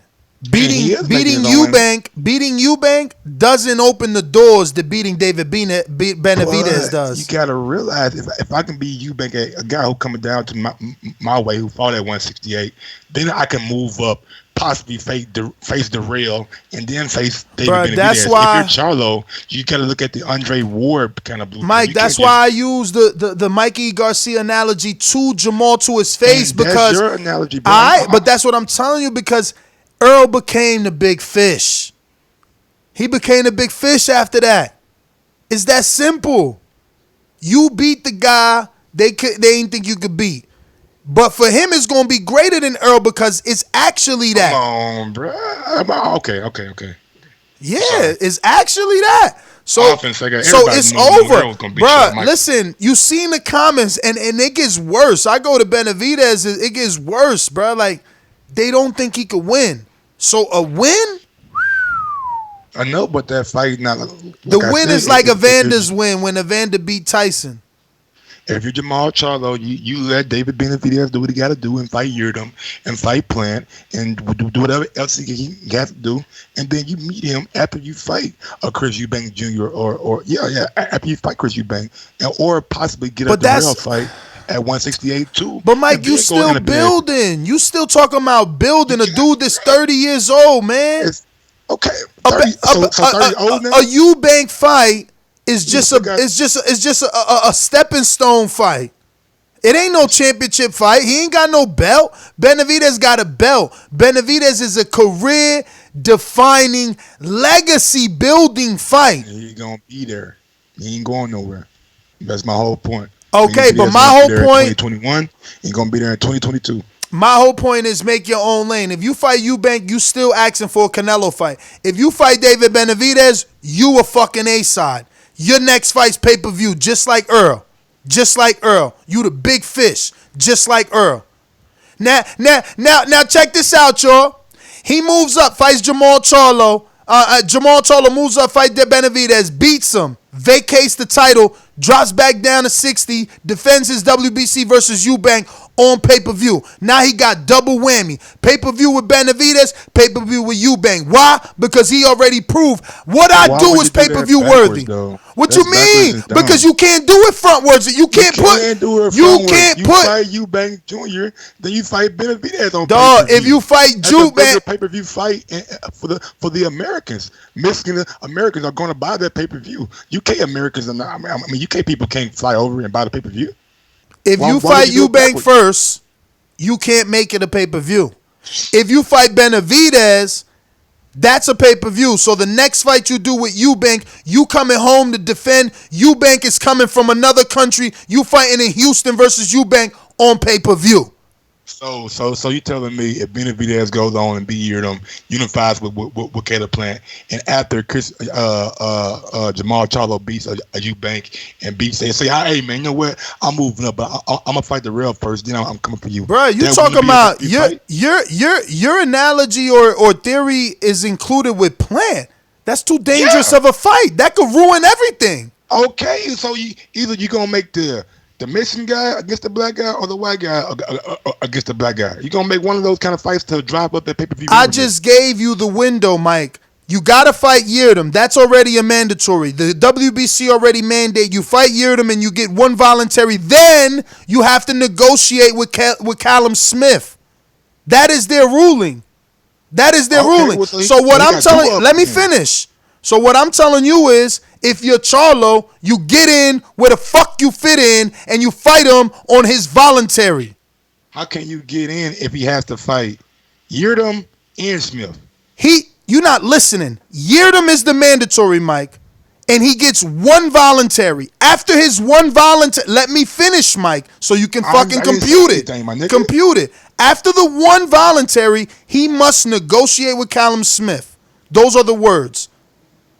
You want me to copy paste it to you? Send you the email. That is from directly from the WBC. I'm just on my position there. He can do both, and it'd probably be smarter to do the Eubank Jr. fight first, then come back to the Benavidez fight. So what door does the Eubank Jr. Fight open for him? Not my door. Don't give me my fight. So after I can give you the fight. No, because that's my fight. I made it. Right? Nobody was thinking about that. I made that. So don't talk about that. What could Eubank do? What door? As man. So after he fights Chris Eubank Jr., he'll move up, fight Darrell, then fight David Benavidez. Like I've been. Oh, Darrell. Yeah, that's been my argument from. So that's the door. So you fight Eubank for your big fight to beat Darrell. Andre Ward did. Like you come out and you get a Sullivan Barrera type. Somebody's not on that level, then you go in and fight the world champion. You touch yourself at 168 first. Like, why would Jermall Charlo rush into a fight at 168 when he never fought it before? I don't think you understand. Rocky Fielding. I don't think you understand that we're debating a man that doesn't have options. We're trying to create options for him. That's what Al is doing. By putting Eubank Jr. on his undercard, Al is setting that fight up for next year. We all see it coming. And I said, Mike, that's still just a building fight.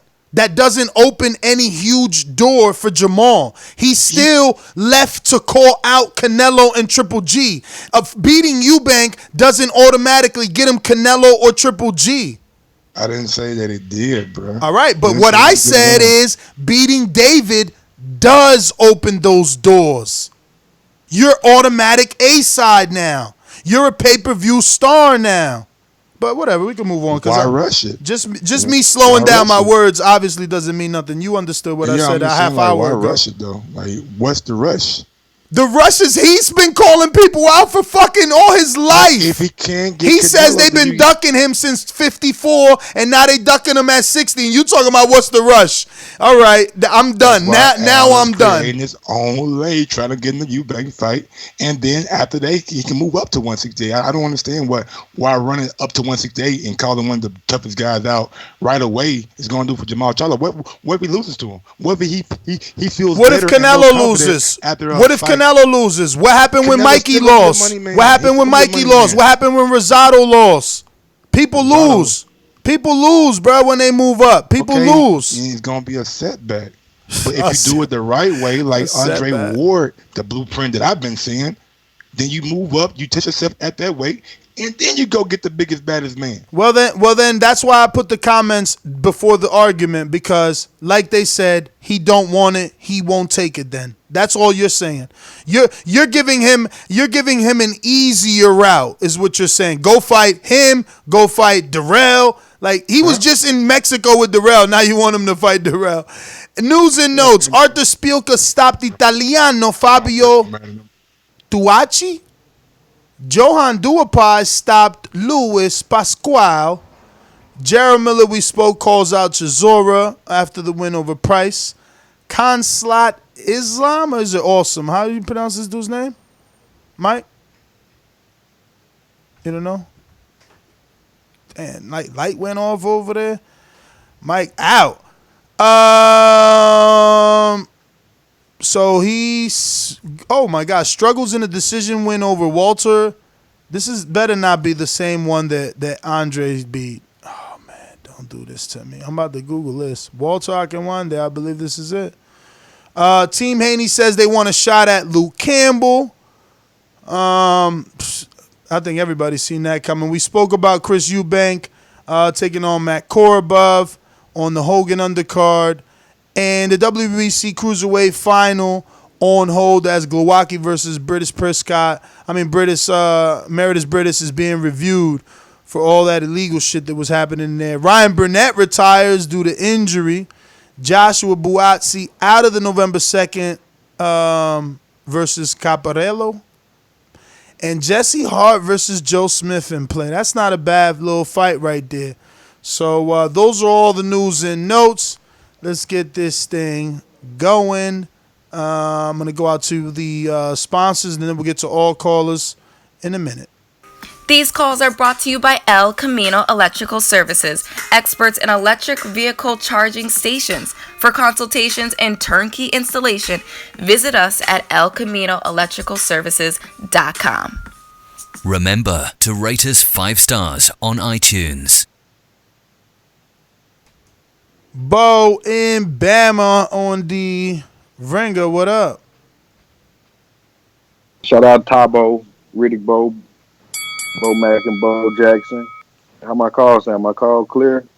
It's crystal. Perfect. Yeah, I'm sipping tea for my Scottish mate right now. You know what I'm saying? Tea and weed for the win. That boy Taylor showed he wasn't no hoe. Deserved pretty much every bit of those belts. You know what I'm saying? I seen him win a round or two with one eye. You know what I'm saying? Charlo and Eubank are on the same card in December, and Eubank will be fighting Korobov, so I feel like that's a fight brewing for Charlo already. So I don't really think that's a fresh idea. I think that's something that they already kind of got brewed, just in case something else don't work out better. I feel like Lubin looks super sharp. I feel he'll be a good fight with her on PBC. But for some reason, I wish he went to DAZN, man. I could see him doing some cool things over there. For sure. Eddie will make him a superstar, a megastar. I feel Oklie should be banned from TV too, man. Kids should not be seeing him boxing like that. I want to kick a hole in the flat screen every time I see him on there, straight up. I thought Ness was bullshitting about the crusty lips, but no lie, bro, they got my man on box reg looking very bad, bro. And I don't think they got him at number 5. I don't even feel like he could beat anybody in the top 25. Not knocking him, but I'm knocking him, bro. He ain't that. He ain't the goods. I don't even like watching Robert Easter. I feel like Shakur look good. He'll wipe every name in that division. Not one name excluded. And that Frank Cuban nigga, I seen him too. The nigga look older than Luis Ortiz. I don't know what they got in that Cuban water, but them niggas got bad genes, bro. They look old as hell at a young age. This shit crazy. 27. Man, that nigga Laura must be 19 then. Straight up. Man, he don't look old. Man, hell no. That man he look older than you, man. He don't look old, man. That nigga look like a granddad already. He 27. Like, does he look like a granddad, bro? Nope. I think he do. Nope. Oh my fucking goodness, he in shape. Old man face, bro. Straight up. But yeah, I'm sorry. That's all I got, bro. All right. Well, thanks for calling in. CYP, talk to me. Yo, man. First off, we're gonna address whoever tried to hack my fucking Skype. Cause let's be real here. I only created Skype to get on the boxing voice. One of you motherfuckers tried to hack my shit and get me thrown off, but I'm back. You know how it go. Ain't no big deal. Y'all bitches go to my fucking Instagram and y'all put bullshit on my pictures and bullshit messages. It don't stop me because CYP is a fucking army, yo. I'm famous off this shit, and I mean that. Okay, let's cook. It's a lot of y'all in there who just don't like the Charlo. I start to realize like why y'all don't like it. Those are the kind of dudes who take your girl. Like, those are the kind of dudes who your girl fantasizes about and you fucking mad. Like, I hate him. Like, that's y'all. I understand that shit. Y'all make up shit now. Now Trout and J-Rock, they're shit fighters. They ain't got no fucking resumes.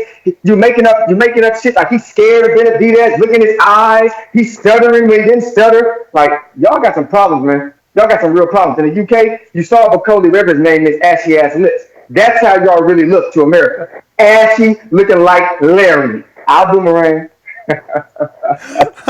Yo, I'm telling you, man, Oklie needs to handle that shit, bro. Yo, BoxRec be doing people dirty, man. They got no respect, bro. We going out to Seattle. Straight to the point for those with attention deficit. I'm so repetitive, so I gotta repeat. Stainless from the streets to the deep. I'm coming with that heat. All you need to know about me, I'm coming with that heat.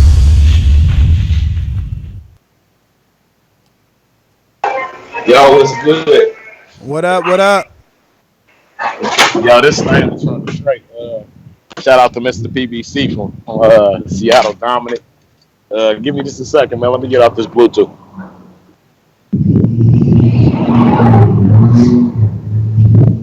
Holy shit. Yo, did I say Stainless from Seattle? That's why he said Seattle? Did I fuck up? Stainless, you gotta unmute yourself because I had to mute. You know, you had hella shit going on. Yo, y'all can hear me? Yes, sir. Yo, first off, welcome back. I ain't get to tell you that yet.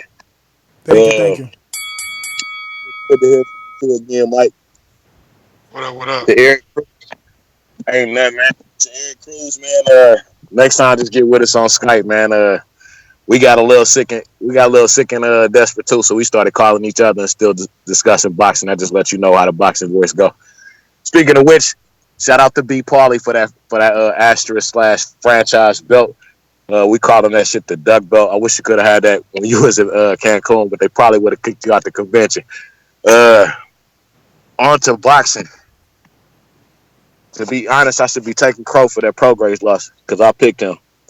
Shout out to Bo. When we was talking about it the other day, he was the only person who was picking Josh Taylor, so shout out to him.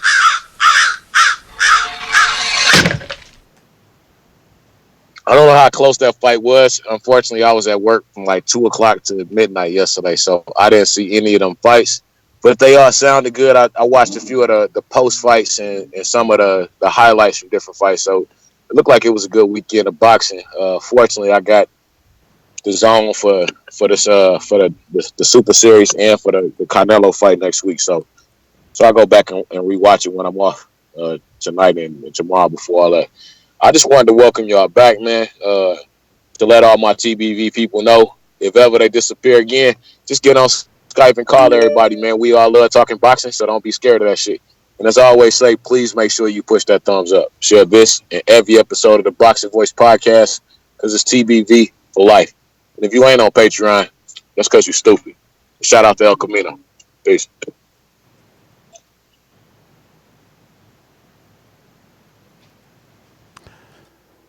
Stainless, man. Thanks for calling in. We got Brandon in Cincinnati. Talk to me. What up, B? What up, Ness? What up, Mike? I watched that Prograis fight second time. I changed my score to 8 rounds to 4 for Josh Taylor. Ness, I agree with you, man. In the middle rounds, Josh Taylor was just putting the hurting on Regis Prograis. I picked Prograis to win the fight, so you can go ahead and crow me up. Like Stanley said on our Skype calls, Bama Bo is the only one picking. And I was saying that the fight was gonna look similar to Earl Spence Kell Brook, to where I thought Prograis might have some trouble at the beginning of the fight, but eventually he break him down and stop him late. And at first, the first few rounds he was going to the body well. It looked like he was on that trajectory. Even though I thought Taylor was edging a couple of the early rounds, and he edged a couple of early rounds, I seen the body work. So I'm thinking, Prograis gonna do what I'm thinking. He gonna eventually break Josh Taylor down and stop him. But for some reason, this motherfucker decided to box on the back foot in the middle rounds and was just getting beat up. I mean, I gave him rounds 3, 4, and 11 and 12. Shout out to Josh Taylor. I still say I'd take Jose Ramirez in a fight against them. If them two was ever the fight, I'd take Jose Ramirez over Taylor. I think Ramirez would do what I thought Prograis would do, which is break Taylor down and break his wheel and probably, stop him. Shout out to Shakur Stevenson, flawless boxing exhibition. I mean, Joet Gonzalez just didn't have the technique, didn't have the foot speed to cut the ring off, couldn't land punches. They gave him that 7th round. They just gave him a round for trying more, of finally letting his hands go and trying. So he really didn't win that round. It was really a shutout. As far as the Warrington fight, I think Shakur Stevenson, it won't be too much of a difference in how that fight will look either. He boxed circles around Warrington too. Seeing what I seen against Kid Galahad, he ain't got enough for Shakur Stevenson. Shakur Stevenson just on a whole nother level. That man's special. Salute to Dereck Chisora for not playing with his food. Got David Price coming out of there pretty quick. So I salute him for that. One man seeing the Usyk fight and the Parker fight come up. I think he loses to either guy though.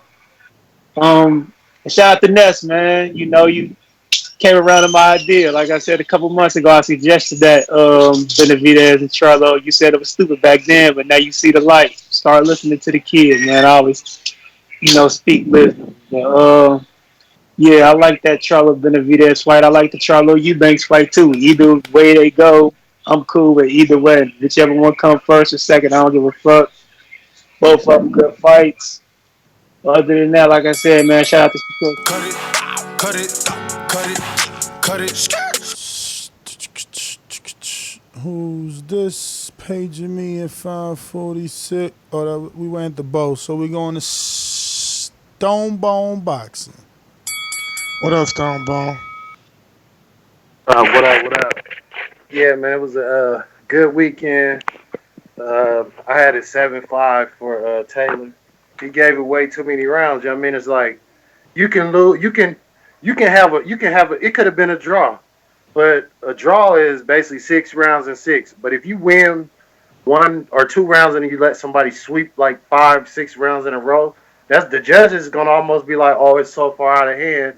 No matter what you do without a knockdown or something, you know what I mean, they're gonna give it to, and it's the home fighter, so. Of course, home field advantage, you already got 1 round in the book before you start. Then it's the UK, so it's different drugs that are legal over there. We already know that. So he was behind the 8 ball, so he couldn't give away 5 rounds in a row or 4 rounds in a row, whatever it was, I think, to win. But Shakur, dominant. That was a boxing clinic. That was one of the best just pure boxing performances I've seen since in a lot of years, man. It was just skill, speed, precision. There was just a lot of things that people realized that Shakur probably can contend with those other champions. He's a champion now, so let's keep calling for champions to fight the champions. He's a champion, so he can fight a Warrington, or we can call for a Gary Russell or something. And last thing about this franchise belt, everybody's saying, oh, Canelo can't unify with the franchise, or Lomachenko ain't unified with the franchise. He ain't unified unless he fight Devin. When these same people were just saying that Earl Spence would be unified if he just got 3 belts because they not recognizing the WBO belt. That's why we need to probably get behind the IBO nest, tell him he needs to come on the show once a month, and you need to be part of helping get some people that we respect in those rankings. And we need to start with DAZN, you know what I mean? So maybe this is what the IBO need, to try to come in and be like, look, they all playing, we got a real plan. So we'll see, bro. I'll catch y'all on the election. Yeah, man, we done fucked up, man. Now that they got their hands in the WBA, it's a wrap. It's a wrap, man. They got more champs. They got way more ways to sell it, man. We're going to Checkmate. Talk to me. What up, Checkmate? Yo, what's up, Mike? What's up, guys? Hey, let's see. I thought Josh was bullying Regis, but I did score the draw because I had Josh winning the fight up, after the 10th, but I gave Regis the 11th to 12th, which made it a draw. But I figure it was a hometown UK crowd, Eddie Hearn card. There's no way he gonna walk out there with that. And when you saw that 17-12 score, that is exactly what I was expecting from a UK crowd. So similar to a Canelo judge.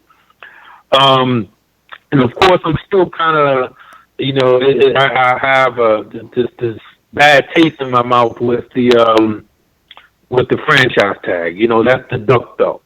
It's just really unfortunate because we have these men in suits controlling boxing from outside instead of allowing the true champs to control it in the ring and then crown each other. So when you give people the pass, like he said, Canelo and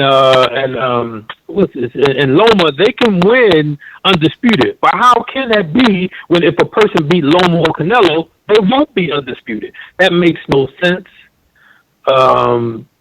It's a duck belt. I think somebody got pictures of Mauricio and fishnets like Oscar or something. Something's going down, my brother. And, it ain't good. Anyway, that's my call. But good work again, Ness. I appreciate you asking the tough questions. No problem, brother, man. Looking forward to getting Vegas on Wednesday and seeing what other feathers could be ruffled while out there in the big city during the big fight week. Canelo Kovalev going down. Those are all the callers. We got a few callers on Blog Talk, but you haven't pressed one. If you don't press one, I can't get to you. Going to go to Boomerang and CYP.